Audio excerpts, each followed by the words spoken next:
Radio Tehran, শুরু হচ্ছে বিশ্ব সংবাদ।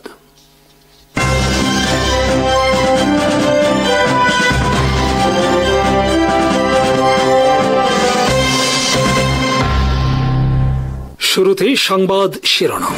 Fifth generation stealth fighter SU-57 S-400 air defence missile system সহ রাশিয়া থেকে ব্যাপক আধুনিক সমরাস্ত্র ক্রয়ের চুক্তি করেছে ভারত। আকাশপথে ভেনেজুয়েলাকে অবরুদ্ধ করেছে যুক্তরাষ্ট্র। রাশিয়া ও ইউক্রেনের পাল্টাপাল্টি ধ্বংসাত্মক হামলা। শিপ লঞ্চড শক্তিশালী অ্যান্টিশিপ ব্যালিস্টিক মিসাইল পরীক্ষা পাকিস্তানের। রাশিয়া থেকে 36টি SU-57 fifth generation stealth fighter jet কিনতে যাচ্ছে ভারত। এসব যুদ্ধ বিমানের সাথে থাকবে রাশিয়ার তৈরি কিঞ্ঝাল হাইপারসনিক মিসাইল। একই সাথে ভারত রাশিয়া থেকে কিনতে যাচ্ছে 5টি S-400 মিসাইল সিস্টেম। 4 ডিসেম্বর পুতিনের দিল্লি সফরের সময় ভারত রাশিয়ার সাথে বিপুল পরিমাণ সমরাস্ত্র ক্রয় চুক্তি করতে যাচ্ছে। এ খবর প্রকাশ করেছে ভারতের প্রতিরক্ষা সংক্রান্ত বিভিন্ন অনলাইন গণমাধ্যম। Defense.in এর খবরে বলা হয়েছে, দীর্ঘদিন ধরে ভারত রাশিয়ার তৈরি SU-57 ফাইটার জেট কেনার চিন্তা করছিল। এবার এ বিষয়ে সিদ্ধান্ত চূড়ান্ত করেছে দেশটি। ভারতের পরিকল্পনা রাশিয়া থেকে 2টি স্কোয়াড্রন SU-57 ফাইটার জেট সংগ্রহ করা। ভারতের বিমান বাহিনীতে এক স্কোয়াড্রনে 12 থেকে 18টি যুদ্ধ বিমান থাকে। ভারতের আরও পরিকল্পনা রাশিয়ার কাছ থেকে লাইসেন্স নিয়ে এসব যুদ্ধ বিমান নিজ দেশেই তৈরি করা। SU-57 যুদ্ধ বিমান কেনার ক্ষেত্রে সবচেয়ে উল্লেখযোগ্য দিক হল ভারত এর সাথে পাবে রাশিয়ার তৈরি ব্যতিক্রমী কিঞ্ঝাল হাইপারসনিক মিসাইল, যার গতি শব্দের তুলনায় 10 গুণ এবং পাল্লা 2000 কিলোমিটার। রাশিয়ার SU-57 বিশ্বের শীর্ষস্থানীয় একটি ফিফথ জেনারেশন ফাইটার জেট। সদ্য শেষ হওয়া দুবাই এয়ার শোতে বিশ্ব দেখেছে এর মনোমুগ্ধকর প্রদর্শনী। ভারতের গণমাধ্যমের খবরে বলা হয়েছে, চীন বর্তমানে নিজস্ব তৈরি 2 ধরনের শক্তিশালী ফিফথ জেনারেশন ফাইটার জেটের অধিকারী। পাকিস্তান আগামী বছরই চীন থেকে ডেলিভারি পেতে পারে চীনের তৈরি J-35 নামক ফিফথ জেনারেশন স্টেলথ ফাইটার। এই অবস্থায় বিমান শক্তিতে ভারত ব্যাপকভাবে পিছিয়ে পড়তে যাচ্ছে চীন ও পাকিস্তানের বিপরীতে। এই সংকট মোকাবেলায় ভারত রাশিয়া থেকে SU-57 ফাইটার জেট সংগ্রহের সিদ্ধান্ত নিয়েছে। চীনের বিভিন্ন গণমাধ্যম 2024 সালে জানায়, পাকিস্তান চীন থেকে 40টি J-35 fifth generation stealth fighter jet কেনার চুক্তি করেছে। ইতিমধ্যে চীনে চলছে পাকিস্তানের পাইলটদের প্রশিক্ষণ। চীনে পাকিস্তানের পাইলটদের প্রশিক্ষণের খবর পাকিস্তান প্রতিরক্ষা মন্ত্রণালয় স্বীকার করে সম্প্রতি। SU-57 2020 সালে সার্ভিসে যুক্ত হয় এবং রাশিয়া এখন পর্যন্ত 32টি এই যুদ্ধ বিমান নির্মাণ করেছে।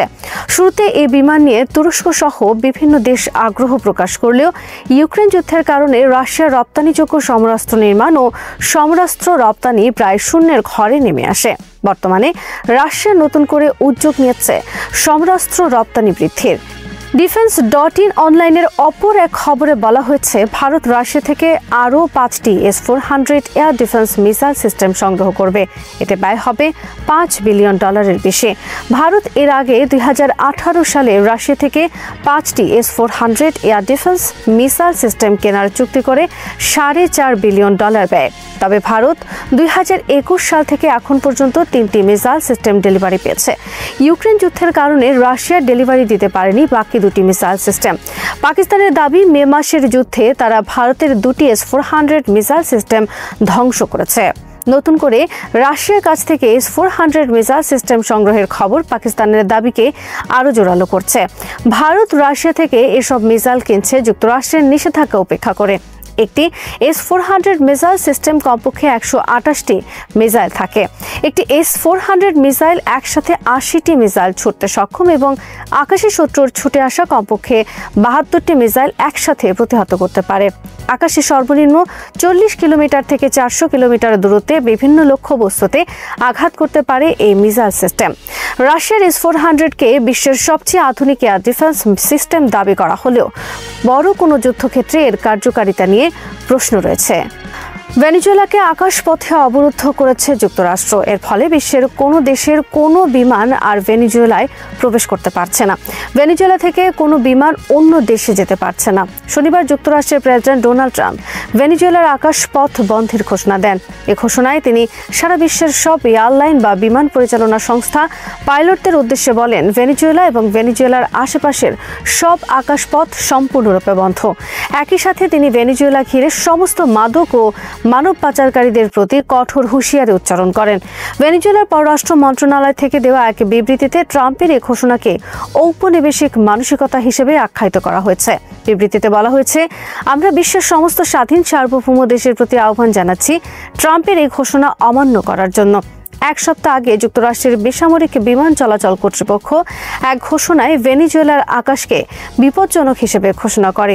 এরপর তুরস্ক, পর্তুগাল সহ বিভিন্ন দেশের 6টি বড় বিমান চলাচল সংস্থা ভেনেজুয়েলায় বিমান চলাচল স্থগিত করে।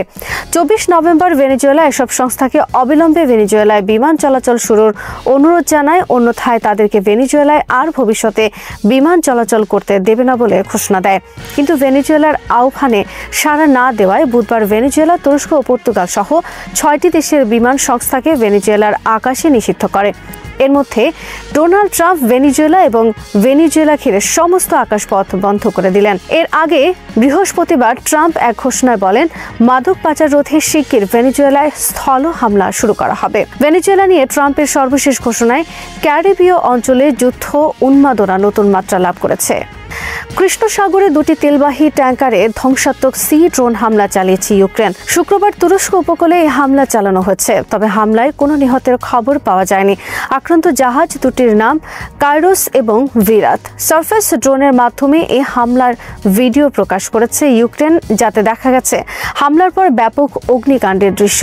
বিবিসি ও সিএনএন সহ পশ্চিমা গণমাধ্যমের খবরে বলা হয়েছে, রাশিয়া, যুক্তরাষ্ট্র সহ পশ্চিমা নিষেধাজ্ঞা পাশ কাটিয়ে এসব ট্যাঙ্কারে গোপনে জ্বালানি তেল রপ্তানি করছিল। তেল ট্যাঙ্কারে হামলার পর বন্ধ হয়ে গেছে কাস্পিয়ান সাগর পাইপলাইন কেন্দ্রিক রাশিয়ার তেল রপ্তানি ব্যবস্থা। এর জবাবে শুক্রবার রাত থেকে শনিবার সকাল পর্যন্ত ইউক্রেনের বিরুদ্ধে তীব্র হামলা চালায় রাশিয়া। 600 আত্মঘাতী ড্রোন এবং 36টি মিসাইল হামলার মাধ্যমে ইউক্রেনের জ্বালানি অবকাঠামোর বিরুদ্ধে হামলার ফলে শনিবার রাজধানী কিয়েভ বিদ্যুৎ বিচ্ছিন্ন হয়ে পড়ে। ইউক্রেন দাবি করেছে তারা রাশিয়ার ছোড়া 558টি ড্রোন এবং 19টি মিসাইল আকাশে প্রতিহত করেছে। শিপ লঞ্চড শক্তিশালী অ্যান্টিশিপ ব্যালিস্টিক মিসাইলের সফল পরীক্ষা চালিয়েছে পাকিস্তান। P-282 স্ম্যাশ নামক এই মিসাইল সমুদ্র জাহাজ এবং স্থলভাগে নিখুঁতভাবে লক্ষ্যবস্তুতে আঘাত হানতে সক্ষম। মিসাইলটি সম্পূর্ণরূপে পাকিস্তানের নিজস্ব নির্মিত। পাকিস্তান আর্মির জনসংযোগ বিভাগ ISPR বিজ্ঞপ্তিতে বলা হয়েছে, আরব সাগরে একটি রণতরী থেকে এই মিসাইলের পরীক্ষা চালানো হয়েছে। মিসাইলটি 9 মিটার লম্বা, ডায়ামিটার 90 সেন্টিমিটার। দূরপাল্লার এই মিসাইলের আওতা 1000 কিলোমিটার। জুলফিকার ক্লাস ফ্রিগেট থেকে উৎক্ষেপণ করা যায় এই মিসাইল। 2024 সালের নভেম্বর মাসে পাকিস্তান প্রথম এই মিসাইলের পরীক্ষা চালায়। এই মিসাইল সমুদ্রে পাকিস্তান নেভির সক্ষমতায় নতুন মাত্রা যোগ করেছে, যা নিয়ে ক্রমে চিন্তিত হয়ে পড়েছে ভারত। ইমরান খানকে নিয়ে সম্প্রতি পাকিস্তানে যে গুজব ও রাজনৈতিক অস্থিরতা দেখা দিয়েছে তা কেবল একজন ব্যক্তির বিষয় নয়, বরং পাকিস্তানের রাজনীতি, সামাজিক মিডিয়া এবং জনমতের সঙ্গে ঘনিষ্ঠভাবে জড়িত। ইমরান খান 2018 থেকে 2022 পর্যন্ত পাকিস্তানের প্রধানমন্ত্রী ছিলেন। ক্ষমতাচ্যুত হওয়ার পর থেকেই তিনি রাজনৈতিক উত্তাপ, মামলা এবং সরকারের বিভিন্ন চাপের মুখে পড়েছেন। 2023 সালের অগাস্ট থেকে একাধিক মামলার কারণে তিনি কারাবন্দী আছেন। যদিও তার সরাসরি রাজনৈতিক ক্ষমতা এখন সীমিত, তবুও পিটিআই এবং তার সমর্থকদের কাছে তিনি এখনও রাজনৈতিক প্রতীক এবং নেতা হিসেবে গুরুত্বপূর্ণ। নভেম্বর 2025-এর শেষ ভাগে সামাজিক মিডিয়া, অনলাইন নিউজ এবং মেসেজিং প্ল্যাটফর্মে গুজব ছড়িয়ে পড়ে যে ইমরান খান মারা গেছেন বা গুরুতর অসুস্থ। কিছু অননুমোদিত নিউজ সাইট এবং অনলাইন হ্যান্ডেল দাবি করে যে তার দেহ গোপনে অন্য কারাগারে স্থানান্তর করা হয়েছে। বিশেষভাবে তার 3 বোন অভিযোগ করেছেন যে তারা তাকে দেখতে গেলে সাক্ষাৎ বাতিল করা হয়েছে বা অসম্মানজনক আচরণের শিকার হয়েছেন। এই ঘটনার পর সামাজিক মিডিয়ায় হোয়ার ইজ ইমরান খান জাতীয় হ্যাশট্যাগ ভাইরাল হয়, যা সমর্থক ও সাধারণ জনগণের মধ্যে উদ্বেগ এবং উত্তেজনা সৃষ্টি করে। গুজব ছড়ানোর পেছনে একাধিক কারণ কাজ করেছে। প্রথমত, যোগাযোগের সীমাবদ্ধতা এবং স্বচ্ছতার অভাব। দীর্ঘদিন পরিবারের এবং আইনজীবীদের সঙ্গে সাক্ষাৎ বন্ধ থাকার কারণে সমর্থকরা সন্দিহান হয়ে উঠেছেন। দ্বিতীয়ত, রাজনৈতিক প্রতিদ্বন্দ্বিতা। ক্ষমতাসীন দল এবং বিরোধী দলের মধ্যে দ্বন্দ্ব এবং চাপ গুজব দ্রুত ছড়ানোর কারণ হয়েছে। তৃতীয়ত, সামাজিক মিডিয়া ও অনলাইন প্ল্যাটফর্মের ভূমিকা। তথ্য যাচাই না করে দ্রুত তথ্য ছড়িয়ে পড়ে। চতুর্থত, সমর্থকদের উদ্বেগ। তারা তাদের নেতার নিরাপত্তা এবং সুস্থতা নিয়ে চিন্তিত। জেল ও সরকার দ্রুত প্রতিক্রিয়া দেখিয়েছে। আদিলা কারাগার কর্তৃপক্ষ জানিয়েছে যে ইমরান খান এখনও জেলেই আছেন, সুস্থ আছেন এবং নিয়মিত চিকিৎসা নিচ্ছেন। পাকিস্তানের প্রতিরক্ষা মন্ত্রী জানিয়েছেন যে তাকে 5 তারকা সুবিধা দেওয়া হচ্ছে, যার মধ্যে খাবার, টিভি, ডাবল বেড এবং ভেলভেট ম্যাট্রেস রয়েছে। পিটিআই নেতারা অভিযোগ করেছেন যে সাক্ষাৎ সীমিত রাখা হচ্ছে এবং সামাজিক মিডিয়ায় গুজব ছড়ানো হচ্ছে, যা মানবাধিকার এবং রাজনৈতিক দমননীতির অংশ হতে পারে। পরিবারের সদস্য এবং তার ছেলে কাসিম খান দাবি করেছেন তার বাবার সঙ্গে যোগাযোগ করতে পারছেন না এবং আন্তর্জাতিক মানবাধিকার সংস্থার নজরদারি কামনা করছেন। বর্তমান তথ্য অনুযায়ী ইমরান খান জীবিত এবং সুস্থ, তবে তথ্য অস্বচ্ছতা, পরিবারের সঙ্গে দীর্ঘদিন যোগাযোগ না হওয়া এবং রাজনৈতিক চাপ জনমনে সন্দেহ এবং উদ্বেগ তৈরি করছে। এই পরিস্থিতি রাজনৈতিক উত্তেজনা, সামাজিক বিভাজন এবং ভোট ও আইনগত প্রক্রিয়ার উপর প্রভাব ফেলতে পারে। রাজনৈতিক বিশ্লেষণে দেখা যায় ইমরান খান পিটিআই এবং তার সমর্থকদের কাছে এখনও একটি গুরুত্বপূর্ণ প্রতীক। তার মৃত্যুর বা গুরুতর অসুস্থতার গুজব সমর্থকদের মধ্যে প্রতিবাদ, প্রচারণা এবং আন্দোলনের প্ররোচনা দিতে পারে। গুজব বনাম স্বচ্ছতা দ্বন্দ্ব কেবল ব্যক্তিগত নয়, এটি রাষ্ট্রীয় বিশ্বাস, গণতন্ত্র, গণমাধ্যম স্বাধীনতা এবং মানুষের অধিকারকে প্রভাবিত করে। রাজনৈতিক প্রতিদ্বন্দ্বিতা ও ক্ষমতার লড়াইয়ে গুজব জনমনে বিভ্রান্তি, ভয় বা প্রতিক্রিয়া তৈরি করতে পারে এবং প্রশাসনিক স্বচ্ছতা ও সেন্সরশিপ, গণতান্ত্রিক প্রক্রিয়া ও মানবাধিকারের উপর প্রশ্ন তোলে। দেশের ভেতরে জনমানসের বিভ্রান্তি, রাজনৈতিক সহিংসতা এবং ভোট ও আইনগত প্রক্রিয়ার উপর প্রভাব পড়তে পারে। আন্তর্জাতিকভাবে মানবাধিকার, গণমাধ্যমের স্বাধীনতা এবং প্রতিবাদী সম্প্রদায়ের দৃষ্টি পাকিস্তানের দিকে যেতে পারে। গুজব সত্য না হলেও রাজনৈতিক উত্তেজনা, সামাজিক বিভাজন এবং শক্তি সংকট সৃষ্টি করতে পারে। জনগণের মধ্যে ভয় এবং সংশয় রাজনৈতিক আন্দোলন এবং প্রতিবাদকে প্রভাবিত করতে পারে। সামাজিক মিডিয়ায় ভাইরাল হ্যাশট্যাগ, অননুমোদিত নিউজ চ্যানেল এবং গণমাধ্যমের সীমিত যাচাই প্রক্রিয়া এসবকে আরও তীব্র করেছে। ভবিষ্যতে এই ধরনের পরিস্থিতি নিয়ন্ত্রণের জন্য স্বচ্ছতা অত্যন্ত জরুরি। পরিবারের সঙ্গে নিয়মিত সাক্ষাৎ, সাংবাদিক ও আন্তর্জাতিক পর্যবেক্ষক যুক্ত করা, গণমাধ্যমে দায়িত্বশীল রিপোর্টিং এবং রাজনৈতিক সংলাপ নিশ্চিত করতে হবে। গুজব দ্রুত ছড়ানো, সামাজিক মিডিয়ার উত্তেজনা এবং রাজনৈতিক প্রতিদ্বন্দ্বিতা মিলে পাকিস্তানে এটি একটি সংবেদনশীল ও জটিল পরিস্থিতি তৈরি করেছে। সংক্ষেপে, ইমরান খানের বিষয়টি কেবল ব্যক্তিগত নয়, এটি পাকিস্তানের রাজনীতি, সামাজিক মিডিয়া, গণমাধ্যম স্বাধীনতা, মানবাধিকার এবং জনগণের রাজনৈতিক মনোভাবের সঙ্গে গভীরভাবে জড়িত। স্বচ্ছতা, প্রমাণ এবং আন্তর্জাতিক নজরদারি নিশ্চিত না হলে এই পরিস্থিতি উত্তেজনা এবং বিভ্রান্তি তৈরি করতে থাকবে। ইমরান খানের বিষয়টি পাকিস্তানের রাজনৈতিক, সামাজিক এবং মানবাধিকার প্রেক্ষাপটে একটি গুরুত্বপূর্ণ চ্যালেঞ্জ। এটি প্রমাণ করে যে রাজনৈতিক নেতা, বিশেষ করে যারা জনগণের সমর্থন পেয়েছেন, তাদের অবস্থান শুধু রাজনৈতিক নয়, সামাজিক ও মানসিক স্তরেও প্রভাব ফেলে। সমর্থকরা নেতার নিরাপত্তা এবং সুস্থতা নিশ্চিত হওয়ার বিষয়ে তীক্ষ্ণ মনোযোগী, যা রাজনৈতিক উত্তেজনা এবং সামাজিক অনিশ্চয়তাকে ত্বরান্বিত করে। এই পরিস্থিতি পাকিস্তানের গণতান্ত্রিক প্রক্রিয়া, ভোট ও আইনগত প্রক্রিয়ার উপরও প্রভাব ফেলতে পারে। জনমনের বিভ্রান্তি এবং ভয় রাজনৈতিক সহিংসতা এবং আন্দোলনের সৃষ্টি করতে পারে, যা দেশের অভ্যন্তরীণ স্থিতিশীলতার জন্য হুমকি। আন্তর্জাতিক পর্যবেক্ষক এবং মানবাধিকার সংস্থাগুলো পাকিস্তানের দিকে নজর রাখার মাধ্যমে রাজনৈতিক ও মানবাধিকার প্রক্রিয়ায় চাপ সৃষ্টি করতে পারে। গুজব এবং তথ্য অস্বচ্ছতা শুধু সমর্থক বা বিরোধীদের মধ্যে বিভ্রান্তি সৃষ্টি করে না, বরং দেশের সামগ্রিক রাজনৈতিক পরিবেশ, সামাজিক স্থিতিশীলতা এবং আন্তর্জাতিক ভাবমূর্তিতেও প্রভাব ফেলে। বর্তমান সময়ে ইমরান খান জীবিত এবং সুস্থ হলেও তথ্য অস্বচ্ছতা এবং সামাজিক মিডিয়ার মাধ্যমে দ্রুত ছড়ানো গুজব পরিস্থিতিকে আরও জটিল করেছে। পরিবার এবং আইনজীবীদের সঙ্গে দীর্ঘদিন সাক্ষাৎ না হওয়ার ঘটনা এবং সরকারের স্বচ্ছতার অভাব জনমনে সন্দেহ এবং উদ্বেগ সৃষ্টি করছে। এই পরিস্থিতিতে রাজনৈতিক প্রতিদ্বন্দ্বিতা, ক্ষমতাসীন গোষ্ঠীর চাপ এবং সামাজিক উত্তেজনা সব মিলিয়ে সংবেদনশীল পরিস্থিতি তৈরি করেছে। গুজব এবং সামাজিক উত্তেজনার ফলে পিটিআই সমর্থকরা রাজনৈতিক আন্দোলন, প্রতিবাদ এবং জনমতের সচেতনতার মাধ্যমে প্রতিক্রিয়া জানাতে পারেন। সরকারের পক্ষ থেকে স্বচ্ছতা, পরিবারের সঙ্গে নিয়মিত সাক্ষাৎ এবং আন্তর্জাতিক পর্যবেক্ষক যুক্ত করা হলে পরিস্থিতি স্থিতিশীল হওয়ার সম্ভাবনা থাকবে। গণমাধ্যমে দায়িত্বশীল রিপোর্টিং, সামাজিক মিডিয়ার তথ্য যাচাই এবং রাজনৈতিক সংলাপের মাধ্যমে পরিস্থিতি নিয়ন্ত্রণ করা সম্ভব। এই পরিস্থিতি পাকিস্তানের রাজনৈতিক স্থিতিশীলতা, মানবাধিকার এবং গণতন্ত্রের উপর সরাসরি প্রভাব ফেলবে। সামাজিক মিডিয়ার মাধ্যমে গুজব ছড়ানো, পরিবারের অভিযোগ এবং রাজনৈতিক প্রতিদ্বন্দ্বিতা একত্রিত হয়ে একটি সংবেদনশীল রাজনৈতিক পরিবেশ তৈরি হয়েছে। স্বচ্ছতা এবং প্রমাণ প্রদর্শনের মাধ্যমে এই পরিস্থিতি নিয়ন্ত্রণ করা গেলে রাজনৈতিক উত্তেজনা হ্রাস পাবে এবং জনমনে শান্তি ও নিরাপত্তা অনুভূতি বৃদ্ধি পাবে। ইমরান খান পাকিস্তানের রাজনীতিতে একটি গুরুত্বপূর্ণ প্রতীক। তার জীবন এবং নিরাপত্তা নিয়ে গুজব এবং তথ্য অস্বচ্ছতার রাজনৈতিক প্রভাব ছাড়িয়ে সামাজিক, মানবাধিকার এবং গণতান্ত্রিক প্রক্রিয়াতেও প্রভাব ফেলে। স্বচ্ছতা, নিরপেক্ষ পর্যবেক্ষণ এবং আন্তর্জাতিক নজরদারি নিশ্চিত না হওয়া পর্যন্ত এই জল্পনা নির্ভর পরিস্থিতি অব্যাহত থাকবে। সামাজিক মিডিয়া, অনলাইন নিউজ, পরিবারের অভিযোগ এবং রাজনৈতিক প্রতিদ্বন্দ্বিতা এটিকে একটি সংবেদনশীল, গুরুত্বপূর্ণ এবং বহুমাত্রিক সমস্যা হিসেবে তুলে ধরে। পাকিস্তানের রাজনীতি, গণতন্ত্র, মানবাধিকার, সংবাদ মাধ্যম, স্বাধীনতা এবং সমর্থকদের রাজনৈতিক মনোভাবের উপর এর প্রভাব দীর্ঘমেয়াদী হতে পারে। গুজব কেবল তথ্য বিভ্রান্তির কারণ নয়, এটি রাজনৈতিক উত্তেজনা, সামাজিক উদ্বেগ এবং আন্তর্জাতিক নজরদারির প্রয়োজন ত্বরান্বিত করে। সরকার, পরিবার, সাংবাদিক ও আন্তর্জাতিক পর্যবেক্ষকরা যদি কার্যকরভাবে সমন্বিত পদক্ষেপ গ্রহণ করে তবে পরিস্থিতি শান্ত এবং স্থিতিশীল করা সম্ভব।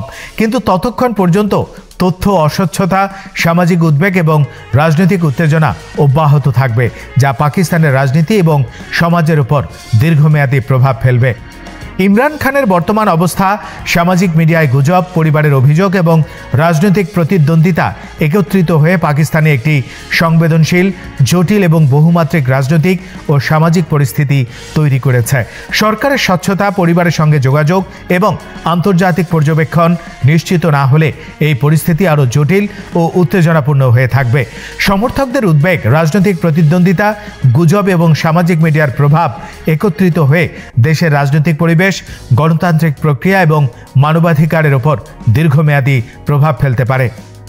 ইমরান খানের বিষয়টি কেবল ব্যক্তিগত নয়, এটি পাকিস্তানের রাজনীতি, সামাজিক মিডিয়া, গণমাধ্যমের স্বাধীনতা, মানবাধিকার এবং জনগণের রাজনৈতিক মনোভাবের সঙ্গে গভীরভাবে জড়িত। সমাধানের জন্য স্বচ্ছতা, প্রমাণ, আন্তর্জাতিক নজরদারি এবং রাজনৈতিক সংলাপ অপরিহার্য। যতক্ষণ পর্যন্ত এসব নিশ্চিত হবে না, এই পরিস্থিতি পাকিস্তানের রাজনৈতিক ও সামাজিক পরিমণ্ডলের উত্তেজনা, বিভ্রান্তি এবং অনিশ্চয়তা তৈরি করতে থাকবে। ইসরায়েল ইরান দ্বিতীয় যুদ্ধের আশঙ্কা। লেবাননে হিজবুল্লাহর দ্বিতীয় নেতা নিহত হওয়ার পর আঞ্চলিক উত্তেজনা। লেবাননে হিজবুল্লাহর দ্বিতীয় নেতা নিহত হওয়ার পর কি ইসরায়েল এবং ইরানের মধ্যে নতুন করে সংঘাতের পরিস্থিতি তৈরি হচ্ছে? ফাইটার জেট এবং যুক্তরাষ্ট্রের সামরিক জেট ব্যবহার করে নেতানিয়াহু ইরানের সর্বোচ্চ নেতা খামেনির প্রতিরক্ষায় আঁচড় কাটছেন। ইসরায়েলি জেটগুলো ইরাকের আকাশসীমায় প্রবেশ করার সময় গ্যাস ক্ষেত্রে আগুন লেগেছে। ইরানের পেছনের উঠোনে ড্রোন আক্রমণ কি ইসরায়েলের কাজ? আঞ্চলিক উত্তেজনা বাড়ছে।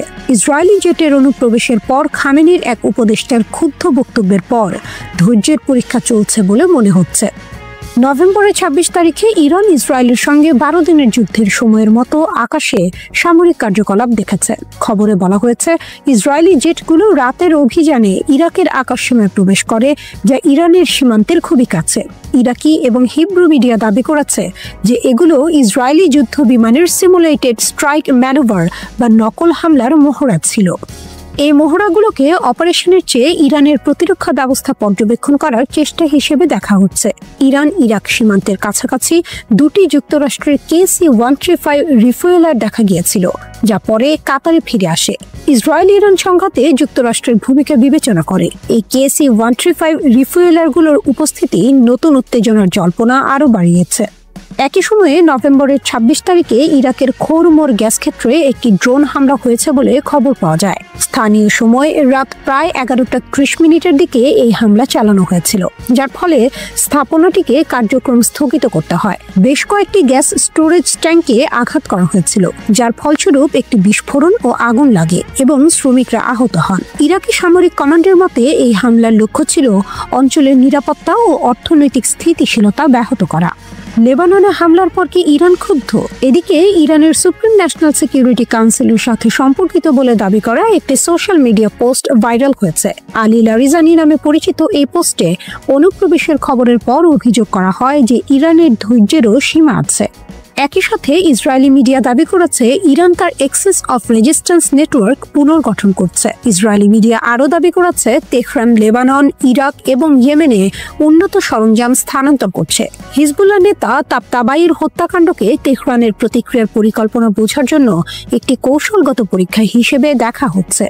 এমনকি ইরানি মিডিয়াও দাবি করেছে তেহরান তার স্থাপনা, গোয়েন্দা নেটওয়ার্ক এবং অপারেশনাল সেলগুলো শক্তিশালী করছে। তেহরানের বাসিন্দারা রাতের বেলায় বিমান চলাচলের খবর দিয়েছে, যা আরও গুজবকে উস্কে দিয়েছে। ইরানের বিমান বাহিনীও একটি MiG-29 বিমানের রাতভর কার্যকলাপ নিশ্চিত করেছে, তবে এটিকে একটি রুটিন মহড়া বলে আখ্যায়িত করেছে। এদিকে ইসরায়েলি প্রধানমন্ত্রী নেতানিয়াহু নিরাপত্তাজনিত কারণে তার ভারত সফর বাতিল করেছেন। আঞ্চলিক বিশ্লেষকরা নেতানিয়াহুর এই বাতিলকে ইরান ইসরায়েল সংঘাতের সম্ভাব্য বৃদ্ধির সাথে যুক্ত করছেন। এই সকল ঘটনা ইঙ্গিত দিচ্ছে যে ইরানের সামরিক এবং গোয়েন্দা শক্তি বর্তমানে উচ্চ সতর্কতায় রয়েছে এবং যে কোনো আগ্রাসনের জবাব দেওয়ার জন্য প্রস্তুত হচ্ছে, যা আঞ্চলিক সংঘাতকে আরও বাড়িয়ে তুলতে পারে। গাজা, লেবানন এবং ইরান এই তিন রণাঙ্গনে উত্তেজনা বাড়ছে। ইসরায়েল দাবি করছে হামাস ও হিজবুল্লাহ যুদ্ধবিরতি লঙ্ঘন করছে। তেহরানও ক্ষেপণাস্ত্র কর্মসূচি পুনর্গঠন করছে। এতে আগাম হামলার আশঙ্কা বাড়ছে। কাগজে কলমে ইসরায়েল গাজায় হামাস এবং লেবাননে হিজবুল্লাহর সঙ্গে যুদ্ধবিরতিতে আছে, কিন্তু বাস্তবে 22 নভেম্বর দুই জায়গাতেই বড় হামলা হয়েছে। গাজায় একজন জ্যেষ্ঠ হামাস নেতা নিহত হয়েছেন। লেবাননের বেকা উপত্যকার ভেতরে বিমান হামলাও হয়েছে। তৃতীয় রণাঙ্গন ইরানও দ্রুত গুরুত্বপূর্ণ হয়ে উঠছে। ইসরায়েলি কর্মকর্তারা বলছেন ইরান নতুন সংঘাতের জন্য প্রস্তুতি নিচ্ছে। ইসরায়েল হিজবুল্লাহর উপর হামলা বাড়িয়েছে, এতে জেরুজালেমের হতাশা স্পষ্ট। জেরুজালেম মনে করে লেবাননের সরকার ও সেনাবাহিনী যুদ্ধবিরতির শর্ত মানাতে ব্যর্থ হয়েছে, তারা হিজবুল্লাহকে নিরস্ত্র করতে পারেনি। ইসরায়েলের হামলা মূলত লিতানি নদীর উত্তরে বেকা উপত্যকা এবং দক্ষিণ লেবাননের কিছু অংশে হচ্ছে। এবার আমেরিকার সম্পৃক্ততা আগের চেয়ে কম। এই কারণে আন্তর্জাতিক মহলের সমালোচনা বাড়ছে। তাদের মতে ওয়াশিংটন চুক্তির বাস্তবায়ন ঠিকমতো দেখছে না। লেবাননে নতুন মার্কিন রাষ্ট্রদূত মিশেল ইশার আগমন ইসরায়েলের আশা বাড়িয়েছে। তারা চায় বৈরুতের ওপর মার্কিন চাপ বাড়ুক। লেবাননের সামরিক প্রধান ইসরায়েলকে শত্রু বলার পর যুক্তরাষ্ট্র তার ওয়াশিংটন সফর বাতিল করেছে। ইসরায়েলি কর্মকর্তারা বলছেন লেবানিজ সেনাবাহিনীর কাঠামোগত সমস্যা আছে। সৈন্যদের বড় অংশ শিয়া সম্প্রদায় থেকে আসে, তাই শিয়া হিজবুল্লাহর বিরুদ্ধে সরাসরি লড়াই রাজনৈতিকভাবে কঠিন। বেতনও বড় সমস্যা। লেবাননের সৈন্যরা মাসে প্রায় $200 পান, হিজবুল্লাহর যোদ্ধারা প্রায় 3 গুণ পায়। ফলে লেবানিজ সৈন্যদের উৎসাহ কম। অনেকে দ্বিতীয় কাজ করেন, তাই তারা হিজবুল্লাহকে চ্যালেঞ্জ করার ঝুঁকি নেন না। লেবাননের অর্থনৈতিক সংকট পরিস্থিতিকে আরো জটিল করেছে। রাষ্ট্রীয় পতন ও গৃহযুদ্ধের আশঙ্কার সিদ্ধান্ত নেওয়া কঠিন করে তুলছে। এই দুর্বলতা কাজে লাগিয়ে হিজবুল্লাহ তার প্রভাব বাড়াচ্ছে। অস্ত্র চোরাচালানও বাড়ছে। সিরিয়া কিছু চালান আটকানোর চেষ্টা করছে, কিন্তু পুরোপুরি আটকাতে পারছে না।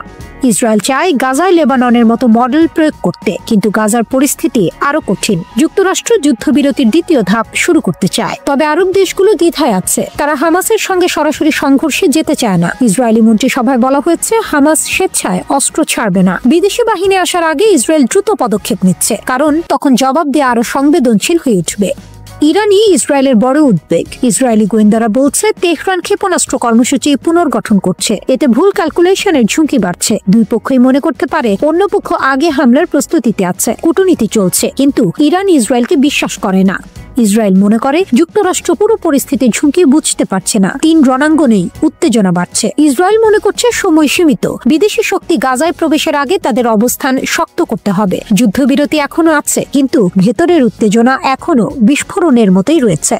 হিজবুল্লাহর সামরিক প্রধান নিহত হওয়ার পর ইরান ইসরায়েলকে কঠোরভাবে সতর্ক করেছে। ইরান স্পষ্ট বলেছে প্রতিরোধ অক্ষের উপর হামলা করলে এর জবাব পেতে হবে, এবং ইরান এই অঞ্চলে শক্তিশালী সতর্কবার্তা দিচ্ছে। ইরানের বিপ্লবী গার্ডের সাবেক কমান্ডার এমন এক হুঁশিয়ারি দিয়েছেন যা ভবিষ্যতের বড় সংঘাতের ইঙ্গিত দেয়। তিনি বলেন ইসরায়েল ধ্বংসের দিকে দৌড়াচ্ছে। তার মতে ইসরায়েল যেভাবে টার্গেট করে প্রতিরোধ নেতাদের হত্যা করছে তা তাদের নিজেরই পতনকে ত্বরান্বিত করছে। সাবেক IRGC কমান্ডার সতর্ক করেছেন ইসরায়েলের লক্ষ্যভিত্তিক হত্যাকাণ্ড তাদের নিজেদের ধ্বংস ডাকছে। ইরানের প্রভাবশালী নেতা মোহসেন রেজাই বলেন এই হত্যাকাণ্ড আঞ্চলিক প্রতিরোধকে আরো শক্তিশালী করবে। ইরান যে নিজেকে শুধু একটি রাষ্ট্র নয়, বরং বৃহত্তর প্রতিরোধ অক্ষের কেন্দ্র হিসেবে দেখে, এই বক্তব্য তা পরিষ্কার করে। তিনি কেরমানের এক শোক সভায় বলেন, প্রতিটি শহীদ কমান্ডার ইসরায়েলকে পতনের আরো কাছে ঠেলে দেয়। তার অভিযোগ ছিল, ইসরায়েল মনে করে প্রতিরোধী নেতাদের হত্যা করলেই জাতিগুলোকে নিয়ন্ত্রণে আনা যাবে, কিন্তু তা পুরোপুরি ভুল ধারণা। তিনি আরো বলেন, এই কমান্ডাররা শুধু কোনো সংগঠনের নন, পুরো জাতির সম্পদ, তাই তাদের মৃত্যু আরো বড় প্রতিক্রিয়া তৈরি করবে। এটি ইরানের অবস্থানকে শক্তভাবে তুলে ধরে। তারা প্রতিরোধ কমান্ডারদের আঞ্চলিক নায়ক হিসেবেই মনে করে। এই বক্তব্যের পর আসে খবর, হিজবুল্লাহ বৈরুতে হাইথাম তাবাতাবাইয়ের মৃত্যুর খবরটি নিশ্চিত করেছে। আরো বলা হয়, হিজবুল্লাহ জানিয়েছে তাবতাবাই এবং আরো 4 জন দক্ষিণ বৈরুতে ইসরায়েলি হামলায় নিহত হয়েছেন। ইসরায়েল দাবি করেছে এই অভিযানটি ছিল সুনির্দিষ্ট আঘাত, যেখানে হিজবুল্লাহ চিফ অফ স্টাফ তাবতাবাইকে টার্গেট করা হয়েছিল। নেতানিয়াহুর কার্যালয় নিশ্চিত করেছে, লেবাননের রাজধানীতে এই বিমান হামলার নির্দেশ ব্যক্তিগতভাবে তিনি নিজেই দিয়েছেন। ইসরায়েল আরো বলেছে, তাবতাবাই হিজবুল্লাহর সামরিক শক্তি বৃদ্ধি এবং আঞ্চলিক অস্ত্র নেটওয়ার্ক তত্ত্বাবধান করতেন। লেবাননের রাজধানী বৈরুতের দক্ষিণ পশ্চিমের শহরতলিতে হামলা চালিয়ে হিজবুল্লাহর শীর্ষ কর্মকর্তা হাইথাম আলী তাবতাবাইকে হত্যা করেছে ইসরায়েল। প্রায় 1 বছর আগে লেবাননের সশস্ত্র গোষ্ঠী হিজবুল্লাহর সঙ্গে ইসরায়েলের একটি যুদ্ধবিরতি চুক্তি হয়। তারপরও 23 নভেম্বর হিজবুল্লাহর অবস্থান লক্ষ্য করে ওই হামলা চালায় ইসরায়েল। লেবাননের গণমাধ্যম সতর্ক করে দিয়েছে, এত উচ্চ পর্যায়ের কমান্ডারকে হত্যা করলে বড় ধরনের প্রতিশোধ আসতে পারে। এদিকে ইরান জানিয়েছে, ইসরায়েলের এসব কর্মকাণ্ড অঞ্চলকে অস্থিতিশীল করছে এবং এর কঠিন পরিণতি আসবে। ইরান স্পষ্ট জবাব দিচ্ছে যে প্রতিরোধ অক্ষকে দমন করা যাবে না, বরং এসব হামলা তাদের আরো একত্রিত করবে। অন্যদিকে ইসরায়েলের প্রধানমন্ত্রী বলেছেন, হামলার পর হিজবুল্লাহ ও হামাসকে লক্ষ্য করে আরো অভিযান চালানো হবে। 2023 সালের অক্টোবর থেকে 2024 সালের নভেম্বর পর্যন্ত চলা যুদ্ধে ইসরায়েল ইরান সমর্থিত হিজবুল্লাহ নেতৃত্বের বড় অংশ ধ্বংস করে দিয়েছে। পরে যুক্তরাষ্ট্রের মধ্যস্থতায় ইসরায়েল ও হিজবুল্লাহ একটি যুদ্ধবিরতি চুক্তিতে স্বাক্ষর করে। ইসরায়েলের সঙ্গে সংঘাতের পর হাইথাম আলী তাবতাবাইকে হিজবুল্লাহর চিফ অফ স্টাফ হিসেবে নিয়োগ দেওয়া হয়েছিল। তেহরান ইসরায়েলের বিরুদ্ধে 2000 ক্ষেপণাস্ত্রের ব্যারেজ নিক্ষেপের প্রস্তুতি নিচ্ছে। চীন ও রাশিয়া নতুন অক্ষ তৈরি করে ইসরায়েলের বিরুদ্ধে যুদ্ধের জন্য ইরানকে অস্ত্র সরবরাহ করছে। ইসরায়েলের প্রতিরক্ষা সংকট প্রকাশ্যে এসেছে। ক্ষেপণাস্ত্রের মজুদ প্রায় শেষ। ইসরায়েলকে সামরিক শক্তিতে পিছিয়ে ইরান কিভাবে আকাশপথে সম্পূর্ণ আধিপত্যের দাবি করল? ইসরায়েলি প্রতিরক্ষা ঢাল ফাটল ধরায় মার্কিন যুক্তরাষ্ট্র সতর্ক করে বলেছে, আমরা সারাদিন ক্ষেপণাস্ত্র আটকাতে পারব না। ইরানের যুদ্ধের প্রস্তুতি ও সামরিক সক্ষমতা বৃদ্ধি। জানা গেছে, ইরান তার ঘোর শত্রু ইসরায়েলের সাথে পরবর্তী দফা শত্রুতার আভাস পাচ্ছে। হুমকি বাড়তে থাকায় ইরান আরেকটি যুদ্ধের জন্য ধীরে ধীরে তার অস্ত্র উৎপাদন বাড়াচ্ছে। বিশ্লেষকরা সতর্ক করেছেন যে ইসরায়েল এবং ইরানের মধ্যে আরেকটি যুদ্ধ শুরু হওয়া শুধুমাত্র সময়ের ব্যাপার। সম্প্রতি IAEA ফাইন্যান্সিয়াল টাইমসকে জানিয়েছে, ইরানের সমৃদ্ধ ইউরেনিয়ামের মজুদ যুদ্ধে অক্ষত রয়েছে। IAEA প্রধান বলেছেন যে তেহরানের কাছে প্রায় 400 কেজি 60% সমৃদ্ধ ইউরেনিয়াম রয়েছে, যা অস্ত্র গ্রেডের কাছাকাছি। ক্ষেপণাস্ত্র উৎপাদন বৃদ্ধি। ইন্টারন্যাশনাল ক্রাইসিস গ্রুপের একজন বিশেষজ্ঞ NYT-কে জানিয়েছেন যে ইরানের ক্ষেপণাস্ত্র কারখানাগুলো দিনে 24 ঘন্টা কাজ করছে। আলী ভাইজ বলেছেন, আরেকটি যুদ্ধের ক্ষেত্রে ইরান আশা করছে ইসরায়েলের বিরুদ্ধে একবারে 2000 ক্ষেপণাস্ত্র নিক্ষেপ করবে। 12 দিনের যুদ্ধের সময় ইরান ইসরায়েলের দিকে প্রায় 530 থেকে 550টি ব্যালিস্টিক ক্ষেপণাস্ত্র নিক্ষেপ করেছিল। প্রায় 48টি ইরানি ক্ষেপণাস্ত্র ইসরায়েলি ভূখণ্ডে প্রবেশ করে আঘাত হানে, যার ফলে 28 জন বেসামরিক নাগরিক নিহত হয়। ইরানের পররাষ্ট্রমন্ত্রী তেহরানের ক্ষেপণাস্ত্র সক্ষমতা সুপার স্পিড করার বিষয়ে গর্ব করেন। আব্বাস আরাকচি বলেছেন, আমাদের ক্ষেপণাস্ত্র শক্তি 12 দিনের যুদ্ধের চেয়ে অনেক বেশি। 12 দিনের যুদ্ধে শত্রু তার সমস্ত উদ্দেশ্য অর্জনে ব্যর্থ হয়েছে এবং পরাজিত হয়েছে। তিনি আরো বলেন, ওই যুদ্ধে জায়নবাদী শাসনের আকাশ ইসলামী প্রজাতন্ত্রের নিয়ন্ত্রণে ছিল এবং কোনো প্রতিরক্ষামূলক স্তর আমাদের ক্ষেপণাস্ত্রকে থামাতে পারেনি। চীন ও রাশিয়া কর্তৃক ইরানকে অস্ত্র সরবরাহ CNN রিপোর্ট করেছে, চীন থেকে সোডিয়াম পারক্লোরেটের চালান ইরানে পৌঁছেছে। এই রাসায়নিকটি ইরানের মাঝারি পাল্লার প্রচলিত ক্ষেপণাস্ত্রকে শক্তি যোগানোর প্রধান উপাদান। চীন ইরানকে তাদের HQ-9 এয়ার ডিফেন্স সিস্টেমও সরবরাহ করেছে বলে জানা গেছে এবং রাশিয়া তাদের MiG-29 জেট দিয়েছে। অক্টোবরে ফাঁস হওয়া নথি থেকে জানা যায় যে ইরান মস্কো থেকে 48টি সুখোই Su-35 যুদ্ধ বিমান সংগ্রহ করতে পারে। এক সপ্তাহের যুদ্ধের পর ইসরায়েলের কাছে মাত্র 12 দিনের প্রতিরক্ষা ক্ষেপণাস্ত্রের মজুদ ছিল বলে রিপোর্ট করা হয়। যুদ্ধের 5 দিন পর 18 জুন একজন সিনিয়র মার্কিন কর্মকর্তা ইসরায়েলের প্রতিরক্ষা সংকটের কথা প্রকাশ করেন। ওই কর্মকর্তা দ্য ওয়াল স্ট্রিট জার্নালকে জানান, ইসরায়েলের অ্যারো সিস্টেমের সরবরাহ কমে আসছিল।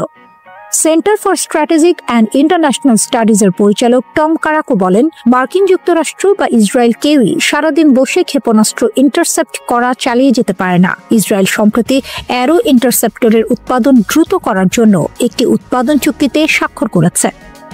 ইসরায়েলি বাহিনীর উপর একের পর এক হামলা, মধ্যপ্রাচ্যের উত্তেজনা যেন থামার নয়। ফিলিস্তিন এবং সিরিয়ায় ইসরায়েলি সেনাদের উপর ধারাবাহিক হামলার ঘটনা পরিস্থিতিকে আরো ভয়াবহ করে তুলছে। দখলদার বাহিনীর বিরুদ্ধে প্রতিরোধ শক্তি এবার একাধিক ফ্রন্টে আঘাত হানছে, যা আঞ্চলিক বিশ্লেষকদের মতে এক মহা বিপর্যয়ের দিকে ইঙ্গিত করছে। দক্ষিণ গাজার খান ইউনিস এলাকা, যা ইসরায়েলি অভিযানের প্রধান কেন্দ্রগুলোর একটি, সেখানে আবারও ইসরায়েলি সেনাদের উপর হামলা। দ্য টাইমস অফ ইসরায়েলের বরাত দিয়ে আল জাজিরা জানিয়েছে, অভিযানের সময় ফিলিস্তিনিদের গুলিতে একজন ইসরায়েলি সৈন্য আহত হয়েছে। আহত ওই সৈন্যকে দ্রুত হাসপাতালে ভর্তি করা হয়েছে এবং তার অবস্থা মধ্যম পর্যায়ের বলে জানা গেছে। এই ঘটনা প্রমাণ করে তথাকথিত যুদ্ধবিরতির আড়ালেও গাজার অভ্যন্তরে ইসরায়েলি বাহিনীর জন্য সামান্যতম নিরাপত্তা নেই। গাজার প্রতিরোধ যোদ্ধারা এখনো লুকিয়ে থাকা আগ্নেয়গিরির মতো যে কোনো মুহূর্তে লাভা উদ্গীরণ করতে প্রস্তুত। শ্রোতা বন্ধুরা, বিশ্ব সংবাদে এই ছিল আমাদের সর্বশেষ আয়োজন। সঙ্গে থাকার জন্য আপনাদের সবাইকে অসংখ্য ধন্যবাদ।